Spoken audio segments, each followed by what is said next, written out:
For hundreds of thousands of years, a flickering campfire was the only illumination available after sunset. For the early human brain, the fading of the sun carried an uncompromising neurochemical message. Every physiological system inside the human organism, from the precise secretion of metabolic hormones to the complex architecture of restorative sleep, calibrated over millennia to synchronize with the predictable rotation of the planet. When the sun dipped below the horizon, the disappearance of short-wavelength light acted as a strict biological trigger. It initiated a cascade of events that repaired cellular damage, consolidated cognitive memories, and conserved metabolic energy. Human survival and our capacity for deep rest relied on this environmental cue. The absence of daytime light signaled that the active day had concluded. In the span of a single century, the industrialized world systematically erased that environmental cue, banishing absolute darkness from the modern human experience. Looking at these spectral profiles, early artificial lighting pushed back the dark while remaining biologically safe. Their warm infrared wavelengths do not alert the brain's clock. But commercial LEDs changed this, introducing a sharp spike of short-wavelength blue energy directly into our evenings. To create the illusion of white light, the screens of modern smartphones and tablets combine a powerful blue LED with a yellow phosphor coating. This creates a concentrated emission that peaks right between 450 and 480 nanometers. We have engineered an environment that bathes our visual system in daytime signaling light long after the sun has actually set. For decades, medical science assumed the eye existed strictly to form visual images, utilizing rods for low light and cones for sharp detail. But a tiny fraction of cells in the retina serve an entirely different purpose. These intrinsically photosensitive retinal ganglion cells act as the body's ambient light meters. When light strikes the cell, it doesn't help form an image. Instead, these unique cells measure environmental irradiance using a specialized photopigment called melanopsin, which is tuned to a specific slice of the light spectrum. This chart of the visible spectrum shows human melanopsin achieving its peak sensitivity at exactly 480 nanometers. That is the exact wavelength of a cloudless blue sky, and it is the predominant emission of modern digital screens. When melanopsin detects this blue light, it fires a sustained electrical signal down an exclusive neural highway called the retinohypothalamic tract, bypassing the visual cortex entirely. This means the screen injects daytime biological timing information directly into ancient, deep brain neural networks, regardless of what the user is actively viewing. The majority of these signals travel to the suprachiasmatic nucleus, the cluster of neurons acting as the body's master biological pacemaker. This diagram maps the master clock's genetic loop, where clock and BMAL1 proteins initiate a 24-hour cycle.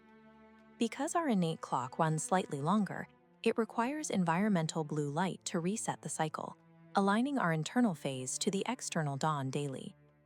The central nervous system communicates this timing using melatonin. In endocrinology, this is the hormone of darkness, synthesized strictly on demand in the pineal gland to signal the biological night. The moment the retina registers blue light, it triggers a multi-step biochemical halt. The master clock forces the degradation of the critical ANAT enzyme, terminating melatonin production and dropping levels to daytime baselines within minutes. By utilizing bright artificial light after sunset, evening screen use deceives the master pacemaker, keeping the physiological body trapped in the biological daytime. As public awareness of blue light grows, commercial marketing often claims that digital screens emit enough concentrated energy to physically burn the retina or accelerate macular degeneration. This table deconstructing blue light claims illustrates the clinical reality. The irradiance emitted by consumer electronics is clinically negligible. Digital devices do not possess the power required to cause permanent photochemical damage to healthy human tissue. We also know that individual responses to evening light are far from uniform.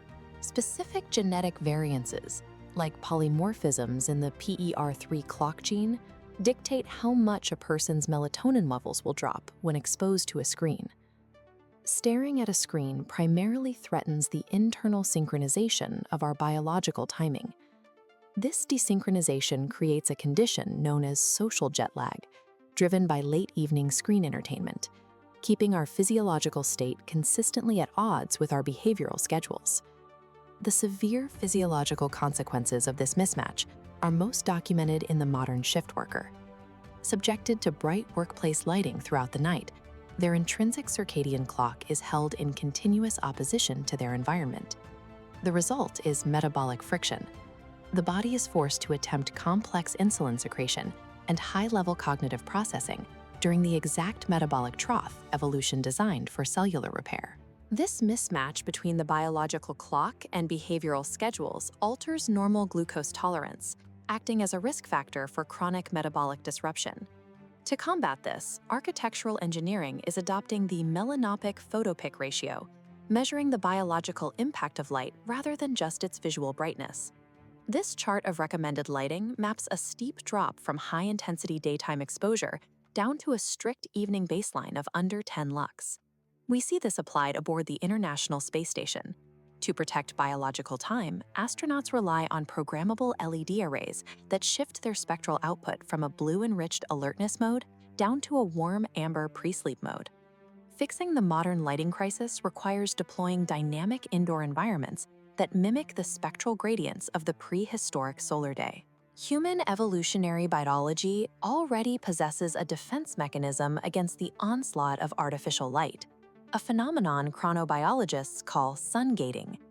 This comparison shows daytime sunlight's protective power. The yellow line tracks an outdoor lifestyle, where morning light strengthens the circadian pacemaker.